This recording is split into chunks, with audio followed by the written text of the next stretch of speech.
Cabin mate 24 hours study hall and work space mobile app download చేసుకుని ఇప్పుడే మీ cabin book చేసుకోండి. గత 2-3 రోజులుగా తెలంగాణ ప్రాంతంలో అక్కడక్కడ భూకంపాలు వస్తాయని ఒక సంస్థ వెల్లడించిన ఒక సర్వే స్థానిక ప్రజలను భయభ్రాంతులకు గురిచేస్తుంది. అయితే నిజంగా తెలంగాణ ప్రాంతంలోని హైదరాబాద్ కావచ్చు, రామగుండం కావచ్చు, వరంగల్ కావచ్చు, నల్లగొండ కావచ్చు, ఇలా ఈ ప్రాంతాలను బట్టి భూకంపం వస్తుంది ఫలానా టైం కానీ ఏమైనా ఎక్స్పెక్ట్ చేయగలుగుతామా అసలు? అంటే అలాంటి సంస్థలు లేదంటే ఎపిక్ సంస్థ ఇప్పుడు ఏదైతే ట్రెండింగ్లో ఉందో, అంటే ప్రజలంతా భయభ్రాంతులకు గురవుతున్న పరిస్థితి ఉంది. ఈ ఎపిక్ సంస్థ ఇచ్చిన ఈ యొక్క సర్వేను నమ్మొచ్చా? వీటన్నిటి మీద అసలు భూకంపాలు వచ్చే అవకాశాలు మన ప్రాంతంలో ఉన్నాయా? వీటన్నిటిపైన మాట్లాడేందుకు సిఎంఆర్ ఇన్స్టిట్యూట్ ఆఫ్ టెక్నాలజీకి సంబంధించిన assistant professor doctor Praveen Reddy గారు ఉన్నారు. కొంచెం మాట్లాడదాం. అంటే ఈ భూకంపాలు ఎందుకు సంభవిస్తాయి, వీరు దీనిపైన రీసెర్చ్ చేస్తూ ఉంటారు. సార్ నమస్తే అండి. నమస్తే. మనం 4-5 రోజులుగా చూస్తున్నాం, సోషల్ మీడియాలో హల్చల్ అవుతుంది. రామగుండం కావచ్చు, వరంగల్ కావచ్చు, హైదరాబాద్, ఈ 3 ప్రాంతాలను భూకంపం వణికించేస్తుంది, లేదంటే ఇక్కడున్న ప్రజలు ముఖ్యంగా ప్యానిక్ అవుతున్న పరిస్థితి. నిజానికి ఈ సంస్థ ఇచ్చిన ఈ సర్వే దీన్ని నమ్మొచ్చంటారా? అసలు ఇది వాస్తవమేనా? అలా సర్వే చేయవచ్చా? ముందుగా చూసుకున్నట్లయితే ఈ సంస్థ మనకి ఏదైతే ఉందో epic earthquake research and analysis అనే సంస్థ, ఇది ప్రైవేట్ సంస్థ. మన దగ్గర ఆల్రెడీ సెంట్రల్ గవర్నమెంట్ కింద 2 సంస్థలు ఉన్నాయి. ఒకటి NGRI, national geophysical research institute, next national centre for seismology. ఈ 2 సంస్థలు కూడా గవర్నమెంట్, సెంట్రల్ గవర్నమెంట్ ఆధ్వర్యంలో పనిచేస్తున్నవి. ఈ 2 మనకు తెలుగు రాష్ట్రాలకు మొత్తానికి కూడా NGRI Uppal, national geophysical research institute ఉప్పల్లో ఎప్పటికీ మానిటరింగ్ చేస్తుంటారు. తెలంగాణలో కానీ ఆంధ్రప్రదేశ్లో కానీ ఎప్పుడెప్పుడు ఎర్త్క్వేక్స్ వచ్చే ఛాన్స్ ఉన్నాయా, ఎక్కడెక్కడ ఏ జోన్స్ వచ్చే అవకాశం ఉంది అని చెప్పేసి ఎప్పటికప్పుడు అనాలిసిస్ చేస్తూనే ఉంటారు. బట్ ఇక్కడ ఇచ్చిన మన సంస్థ అనేది ప్రైవేట్ సంస్థ. ఈ ప్రైవేట్ సంస్థని ప్రామాణికంగా తీసుకొని మనకి ఇక్కడ ఎర్త్క్వేక్స్ వచ్చే అవకాశం ఉంది అని చెప్పేసి ఒకవేళ చెప్పినా మనం నమ్మి దాని మీద ప్యానిక్ అయ్యి భయభ్రాంతులకు గురాల్సిన అవసరం లేదు. సెకండ్ థింగ్ ఏంటంటే మనది హైదరాబాద్ కానీ తెలంగాణ కానీ 2 తెలుగు స్టేట్లు మొత్తం కూడా మనకు ఉన్న 5 జోన్లో, ఇండియాని మొత్తాన్ని మనకు ఎర్త్క్వేక్స్ జోన్స్ లో 5 జోన్లుగా డివైడ్ చేయడం జరిగింది.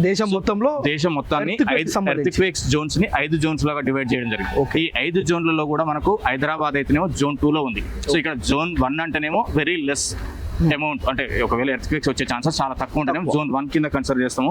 జోన్ 5 అంటేనేమో ఎక్కువ ఛాన్సెస్ ఉండే అవకాశాలు. సో ఎక్కువ వచ్చే ఛాన్సెస్ మొత్తం కూడా మనకు నార్త్ ఈస్టర్న్ రీజియన్ లో Himalayas, foot hills of Himalayas, as well as మనకి ఇక్కడ ఈస్టర్న్ స్టేట్స్ అస్సాం, మేఘాలయ, త్రిపుర ఇలాంటి రాష్ట్రాల్లో కూడా మనకు జోన్ 5 కింద కన్సిడర్ చేసేది. సో మనకి ఇక్కడ తెలంగాణ కానీ లేదంటే ఇప్పుడు మనం పర్టికులర్గా చెప్పుకునే రామగుండం ఏరియా కానీ ఇది జోన్ 2, జోన్ 3 కింద కన్సిడర్ చేస్తాం. సో జోన్ 3 కింద మనకు గోదావరి పరివాహక ప్రాంతాలు, ఆ గోదావరి రీజియన్ మొత్తాన్ని కూడా జోన్ 3 కింద కన్సిడర్ చేస్తాము. హైదరాబాద్ కానీ రిమైనింగ్ డిస్ట్రిక్ట్లు అన్ని కూడా మనకు జోన్ 2 కింద కన్సిడర్ చేస్తాం. సో ఇక్కడ జోన్ 2, జోన్ 3 కింద వచ్చే అవకాశాలు చాలా చాలా తక్కువ ఉంటవి. సో ఒకవేళ వచ్చినా కూడా తక్కువ మ్యాగ్నిట్యూడ్. మనకు గత 4 నెలల కింద ములుగు డిస్టిక్లో December 27 మార్నింగ్ 7:30కి ఆ ప్రాంతంలో వచ్చింది. సో అది రెక్టార్ స్కేల్ మీద మనకు 5.3గా రికార్డ్ అయింది. సో 5.3గా రికార్డ్ అయినప్పటికీ కూడా మనకు ప్రాణ ఆస్తి నష్టాలు ఇప్పుడు కూడా జరగలేదు.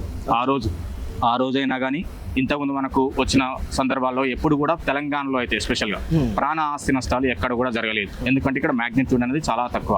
సో ఇదంతా మనకు ఇక్కడ ఈ 5.3 అనేది మనకి ఏదైతే వచ్చిందో అది నార్త్ ఈస్టర్న్ రీజియన్లో వాళ్ళ కామన్. అది ఈ 5.3 అనేది రెగ్యులర్గా 2-3 సార్లు వచ్చిపోతుంటుంది డేలో. సో అక్కడ కూడా ప్రాణ ఆస్తి నష్టాలు ఏం జరగవు. సో ఇప్పుడు ఒకవేళ మనకు ఈ రామగుండం ఏరియాలో వస్తుంది అని వచ్చినా కూడా మనకు ప్రాణ ఆస్తి నష్టాలు జరిగేంత మీ అంచనా, అంటే మీరు రీసెర్చ్ చేసిన దాన్ని బట్టి ఒకవేళ రామగుండం ప్రాంతం కావచ్చు, ఈ ఎపిక్ సంస్థ ఇచ్చిన దాన్ని ఒకవేళ పరిగణలోకి కనుక తీసుకుంటే ఏ రేంజ్ లో వచ్చే అవకాశం ఉంటుంది?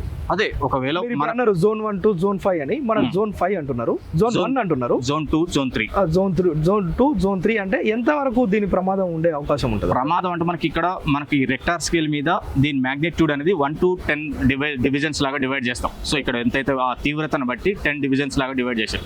సో ఇక్కడ 1 నుంచి 3.5 వరకు కూడా మనకు ఎర్త్క్వేక్ వచ్చినా జస్ట్ మనం అబ్జర్వ్ కూడా చేయలేం. సో దాని మ్యాగ్నిట్యూడ్ అనేది 3.5 వరకు ఉంటే దాన్ని అబ్జర్వ్ కూడా చేయలేం. ఏదైతే మ్యాగ్నిట్యూడ్ అనేది 3.5 నుంచి 5.5 ఉంటుందో జస్ట్ మనకు విండోలు కానీ కిటికీలు దర్వాజాలు ఇవి కొంచెం అటు ఇటు షేక్ అయినట్టు ఉంటాయి. సో 5.5 నుంచి 7 వరకు వస్తే కొంచెం మ్యాగ్నిట్యూడ్ ఎక్కువ ఉన్నప్పుడు చిన్న చిన్న బిల్డింగ్స్ కానీ అంటే వీక్ బిల్డింగ్స్ కానీ పాత బిల్డింగ్స్ కానీ కొలాప్స్ అయ్యే ఛాన్స్ ఉంటుంది. సో 7 కంటే ఎక్కువ ఉన్నప్పుడు మాత్రం ప్రాణాస్తి నష్టం ఎక్కువ జరిగే అవకాశం ఉంటుంది. మనం నిన్న లాస్ట్ గత 15 రోజుల కింద ఇది మయన్మార్ బ్యాంకాంగ్ లో కూడా మార్చి 28 రోజు 7.3 మ్యాగ్నిట్యూడ్ వచ్చింది.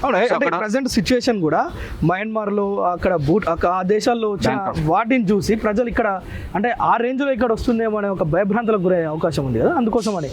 సో ఇక్కడ మనకు అలాంటి సిచ్యువేషన్ అయితే ఏం లేదు. ఎందుకంటే ఆ రీజియన్ మొత్తం కూడా మనకు ఏషియన్ ప్లేట్ అనేది ఇండియన్ ప్లేట్ అనేది ఏషియన్ ప్లేట్ కొలైడ్ అయినప్పుడు హిమాలయాస్ అనేది ఫామ్ అయింది. సో అది మొత్తం కూడా కొలీజన్ వల్ల ఉంది. అంటే రెండు కాంటినెంట్స్ కొలైడ్ కావడం వల్ల అక్కడ మనకి ఎప్పటికీ అదంతా వీక్ జోన్ లాగా మరి ఎప్పటికీ భూకంపాలు వచ్చే అవకాశం ఉంటుంది. ఈ హిమాలయాస్ కానీ మయన్మార్ కానీ బ్యాంకాక్ కానీ నేపాల్ కానీ so some parts of China so particular reasons లో ఎప్పటికీ వస్తూనే ఉంటాయి. సో ఎక్కువ మ్యాగ్నిట్యూడ్ తో కూడా వచ్చే అవకాశం ఉంటుంది. బట్ తెలంగాణ వచ్చేసరికి మనకు ఆ ప్లేట్ టెక్టానిక్స్ హిమాలయాస్ తో కంపేర్ చేసినప్పుడు మనం చాలా డిస్టెన్స్ లో ఉంటాం, చాలా దూరంలో ఉంటాం కాబట్టి ఇక్కడ చాలా చాలా తక్కువ కేసెస్. సో చాలా తక్కువ కేసెస్ ఇక్కడ ఉన్న మన రాక్ టెరైన్ కూడా హైదరాబాద్ కానీ ఎంటైర్ తెలంగాణలో హార్డ్ రాక్స్ ఎక్కువ ఉంటాయి, అంటే గ్రనైట్స్ ఎక్కువ ఉంటాయి. సో ఇలాంటి ఏరియాల్లో కొంచెం తక్కువ సందర్భాలు ఉంటాయి. ఎక్కడైతే వీక్ జోన్స్ ఉంటాయో లూజ్ సాయిల్స్ ఉంటాయో అక్కడ ఎక్కువ వచ్చే ఛాన్స్ ఉంటుంది. సో ఇక్కడ రామగుండం ఏరియాలో కూడా వాళ్ళు సర్వే చెప్పడానికి అంటే మనకు జస్ట్ వాళ్ళు ట్విట్ మాత్రమే చేసారు. దానికి గల కారణాలు ఏం చెప్పలేదు, ఎందుకు వస్తుంది అనేది మాత్రం ఏం చెప్పలేదు. వస్తుంది ఈ 1 వీక్ లో వచ్చే అవకాశం ఉంటుంది, 17th లోపు 20 లోపు వచ్చే అవకాశం ఉంది అన్నారు. కానీ దానికి గల కారణాలు అడిగి అంటే వాళ్ళు కూడా ఏం అనౌన్స్ చేయలేదు. సో ఓన్లీ వస్తుంది అని చెప్తే మనకు అంటే చాలా మంది చెప్తుంటారు. సో దాన్ని ప్రామాణికంగా తీసుకొని మనం భయభ్రాంతులకు గురై ఏదో వస్తుంది ఏదో ప్రాణ ఆస్తి నష్టం జరగవచ్చేమో మనం దూరంగా ఉండాలి అలాంటిది అయితే ఏమీ ఉండదు. ఇప్పటి వరకు అధికారిక సంస్థలు ఏవి కూడా ప్రకటించలేదు ఇందుకు సంబంధించి. అవును, ఏ సంస్థ కూడా మనకు ఎన్జిఆర్ఐ కానీ నేషనల్ లెవెల్లో మనకు national centre for seismology department కానీ ఇప్పటి వరకు అనౌన్స్ చేయడం జరిగింది. ఎలాంటి అధికారిక ప్రకటన చేయలేదు. మొత్తానికైతే ఈ ప్రాంతాల ప్రజలు ఎవరైతే హైదరాబాద్ కావచ్చు, వరంగల్ కావచ్చు, రామగుండం ఈ 3 ప్రాంతాల ప్రజలు పెద్దగా ఆందోళన చెందాల్సిన అవసరం అయితే లేదు. అవసరం అయితే అస్సలు లేదు. ఎస్పెషల్ గా వచ్చిన ఒకవేళ మ్యాగ్నిట్యూడ్ చాలా తక్కువ వెరీ వెరీ లెస్ తోనే వస్తుంది. ఇంతకుముందు మనకు గత డిసెంబర్లో ఏదైతే వచ్చిందో 5.3 తోని అంత తీవ్రతతో ఒకవేళ వచ్చినా కూడా మనకు ప్రాణ ఆస్తి నష్టాలు మాత్రం ఎలాంటివి జరగవు. రైట్. సో అది ఇంకొకటి ఏంటంటే ఇక్కడ మనకు 5.3, 5.5 వరకు కూడా పెద్దగా ఆ ప్రాణ ఆస్తి నష్టాలు జరగవు. ఒకవేళ ఆ సందర్భంలో అంటే ఆ పర్టికులర్ రీజన్లో రావడానికి గల కారణాలు నా అనాలిసిస్ ప్రకారం ఏంటంటే అక్కడ మైనింగ్ యాక్టివిటీస్ మనకు కోల్ బెల్ట్ ఎక్కువ ఉంది. గోదావరి పరివాహక ప్రాంతాల్లో కోల్ బెల్ట్ ఎక్కువ ఉంది, మైనింగ్ ఎక్కువ జరుగుతుంది, ఓపెన్ కాస్ట్ కానీ అండర్ గ్రౌండ్ మైనింగ్ కానీ. నెక్స్ట్ రీసెంట్ గా మనకు లాస్ట్ గత 10-15 సంవత్సరాల నుంచి water extraction, ground water extraction అనేది ఎక్కువ చేస్తున్నాం. నెంబర్ ఆఫ్ బోర్వెల్స్ అనేవి ఇంక్రీజ్ అవుతున్నాయి.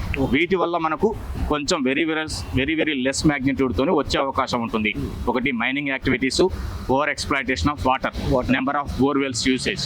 సో ఈ 3 రీజన్ల వల్ల కూడా తెలంగాణలో మనకు వచ్చే అవకాశం కొంచెం అది 5 కానీ 5.5 లోపు వచ్చే అవకాశం ఉంటుంది. బట్ దాని వల్ల ప్రాణ ఆస్తి నష్టాలు మాత్రం మనకి ఏం జరగవు. అంటే మొన్న మయన్మార్ లాంటి సిచ్యువేషన్ మన తెలంగాణలో కానీ ఆంధ్రప్రదేశ్ వల్ల అలాంటి అసంభవం. రైట్. ఓన్లీ మనకు foot hills of the Himalayas కానీ ఇటు పోతే రాన్ ఆఫ్ కచ్ గుజరాత్ లో ఈ పర్టికులర్ రీజన్ లో 7 కంటే ఎక్కువ తీవ్రత వచ్చే అవకాశం ఉంటుంది. సో లేదంటే ఈస్టర్న్ స్టేట్స్ అస్సాం, మేఘాలయ, త్రిపుర ఆ పర్టికులర్ రీజన్స్ లో వచ్చే అవకాశం ఉంటుంది. కానీ తెలంగాణకు మాత్రం ఫ్యూచర్ లో కూడా వచ్చే అవకాశాలు చాలా చాలా తక్కువ. Okay right. అంటే ఒక 2-3 డేస్ నుంచి సోషల్ మీడియాలో మనం చూస్తున్నాం ఈ యొక్క ఎపిక్ సంస్థ ఏదైతే ట్వీట్ చేసిందో, ఎక్స్లో పోస్ట్ చేసిందో, రామగుండం కావచ్చు, వరంగల్ కావచ్చు, హైదరాబాద్ ప్రాంతంలో యొక్క భూకంపాల తీవ్రత ఉంది, భూకంపాలు వస్తాయి, ఇక్కడ ప్రజలు జాగ్రత్తగా ఉండాలని ఏదైతే చెప్పిందో దాన్ని ఎంతవరకు అంటే నమ్మాల్సిన అవసరం లేదు. ఎందుకంటే గవర్నమెంట్ సంస్థలు ఏదైతే ప్రభుత్వ రంగ సంస్థలు ఉన్నాయి వీటిని అంచనా వేయడానికి అవి ఎలాంటి అధికారికంగా ప్రకటన చేయలేదు. ఏదో ఎపిక్ సంస్థ అదేదో ఎక్స్లో పోస్ట్ చేసినంత మాత్రాన ఇక్కడ ఏదో పెద్దగా భూకంపం వచ్చి ఏదో మయన్మార్ లాంటి నష్టం ఇక్కడ జరుగుతుందనే అలాంటి ఆలోచన అయితే ప్రజలందరూ తీసేయాలని చెప్తున్నారు. మరోవైపు ఈ ప్రాంతాల్లో భూకంపాలు వచ్చినా 5.3, 5.4 తీవ్రత మాత్రమే ఉంటుంది రెక్టర్ స్కేల్ పైన. అది కేవలం ఒక పెద్ద గాలిలాగా వచ్చి చిన్న కుదుపులాగా జరుగుద్దే తప్ప అంత పెద్ద స్థాయిలో తీవ్ర ప్రమాదం ఏమీ ఉండదని మాత్రం ప్రవీణ్ గారు చెప్తున్న పరిస్థితి అయితే ఉంది. సుమన్ టీవీలో మీ పర్సనల్ అండ్ బిజినెస్ ప్రమోషన్స్ కోసం కింది నెంబర్కి కాంటాక్ట్ చేయండి.